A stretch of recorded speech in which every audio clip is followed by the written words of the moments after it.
আসসালামু আলাইকুম আদাব প্রিয় দেশবাসী। বাংলাদেশ বর্তমান সরকারের যে সংস্কার কমিশন তারা একটা প্রস্তাব পেশ করেছেন প্রধান উপদেষ্টা ইউনূস সাহেবের কাছে। আগামী যে ইউনিয়ন পরিষদের নির্বাচন হবে তার যে বিধি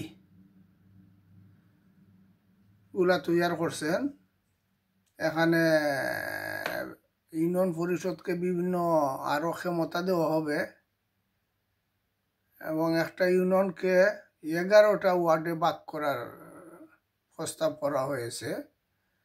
11টা ওয়ার্ডে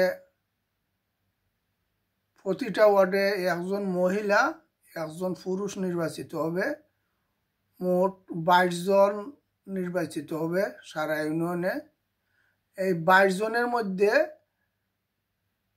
একজনকে এই মেম্বাররা চেয়ারম্যান হিসাবে নির্বাচিত করবে। তো আগামীতে এই নিয়ম পদ্ধতি আসতেছে, হয়তোবা যদি অন্য দল সমর্থন করে তো আগামীতে কিন্তু নির্বাচন এবং চেয়ারম্যান নির্বাচিত করা এটা সহজ হবে না, কঠিন একটা বিষয়। শেষ পর্যন্ত জনগণ এই পদ্ধতি মেনে নেয় কিনা এটাই হইল বড় কথা। আর সরকার যদি এই পদ্ধতি